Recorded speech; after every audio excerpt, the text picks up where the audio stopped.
All right, Mr. Montell Griffin, thank you very much for returning to theboxingbar.com and welcome, my friend. Thanks for having me, bro. And first of all, man, an early congratulations for that California Boxing Hall of Fame induction. We're going to be inducted on October 25th in Studio City, California.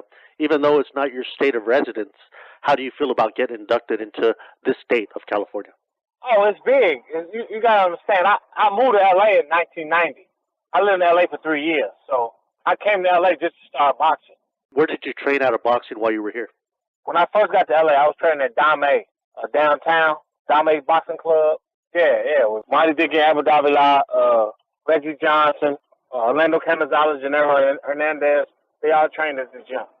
And fighting here in the state qualifies you to be inducted, but you fought here several times. Like you said, you even lived here. What was it like for you to fight here in Cali? What was it like for you personally? Oh, it was great because you got to understand, I was 20 years old. I hadn't fought since I was 12 years old. I took off for 8 years. And I came back. I moved to L.A. just to start. I wasn't happy with what was going on in my life. I moved to L.A. just to start over fresh. I had my first fight January 1991. And January 1992, I was the number one light heavyweight in the nation. So it was big. I moved to L.A. just to do something, with my life. And being there 3 years, I represented California on the Olympic team. I added up all the rounds. I fought over 100 rounds in California. And I'm undefeated in California. I didn't lose a fight. What do you feel about that, of your amateur career and what you did there? Well, I only had 30 amateur fights from 91 to 92. I had 30 amateur fights to make the Olympic team. I came out of nowhere. It was just exciting to me. I got so much respect from my peers. Because, I looked up to Sergio and Larry Dono and De La Hoya. They was all stars. And I came from nowhere. And for them to accept me as one of their own, it was big to me. It meant a lot. Do you remember the first time fighting as pro here in California, and what was it like for you? I believe in Beverly Hills. Yeah, I fought in Beverly Hills. My sixth fight, I fought Katie King. We was both undefeated.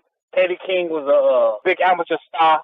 We was both undefeated. I think me, Larry, and Vernon Forrest and Oscar fought. We were supposed to fight on the card together. And one of us didn't fight. I think Larry didn't fight, but it was our first time being back together since the Olympics. 4 of us all should have fought on the same card. And, it was a big deal to me. I got a chance to meet Martin Lawrence and James Caan, so that was a big deal too. I know from your posts online, you're always posting about other sports like basketball, and you fought in the Great Western Forum in Inglewood, where the Lakers, that was the home of the Lakers, back then. What was it like fighting there, if you remember that? Oh, it was huge. I have a picture that I took with my name on the board outside. I think it was co-main event or main event. My name was on the board. It was big to me because I said this is what Magic Johnson played. And, he's my favorite point guard. He's the best point guard in the world. And I got a chance to meet him also, so it was huge for me. You easily fought everybody in your time. Is there times where you think that the public or boxing people kind of overlook you? And does that ever get to you at times that they don't see you of that caliber?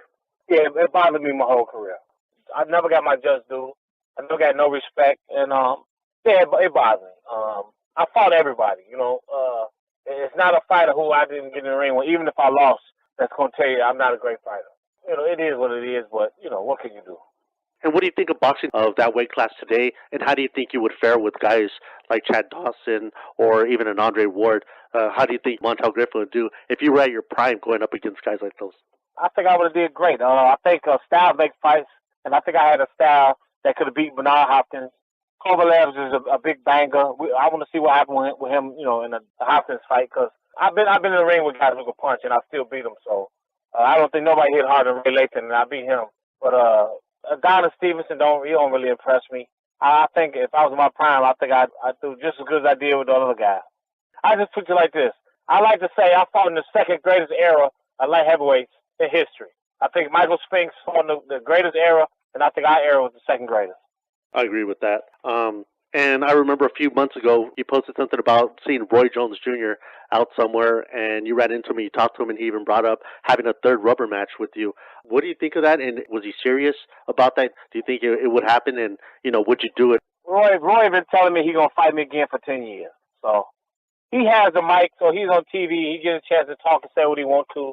So, he's going to always have the edge on me on that. But every time we see each other in person, it's always respect. We look at each other and laugh, and everything is cool. But like I said, he's been telling me for 10 years we were going to fight again. So I don't think it'll happen. But That's one fight, yeah, I would take, without a doubt. If I got an opportunity to fight him, that's one fight. Over non-Hopkins, but I know I never get the opportunity, but I would love to fight either one of them. You think if you did get that fight, and regardless of who would win from a third fight with you and Roy Jones, but you think just that closure, you think you'd be able to sleep at night better? Oh, of course, of course. I mean, I don't like to use excuses, and it's over with. It was so long ago, but I didn't get a chance to be 100% that fight. I wasn't allowed to warm up. I get in there, I went in there cold. He caught me. I lost my title. Somebody set me up, but it is what it is. But yeah, I would love to have that third fight with him to get the closure, like you said. And let's not forget that first fight, you really pushed his limits. A lot of people thought you were winning up to the point where all that happened with the DQ, but a lot of people thought you were winning. You made a good account of yourself also.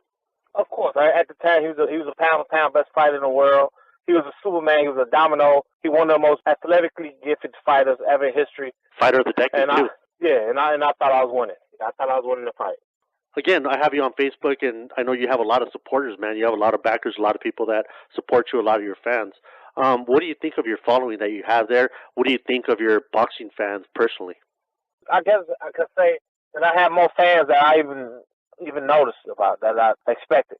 And everybody's pretty respectful and cordial, but every once in a while somebody got to get out of line. So I just delete them more. I don't have time to play games with no grown-ups. But man, I went in there. I gave them my all. I went tip-top shape. I respected the game.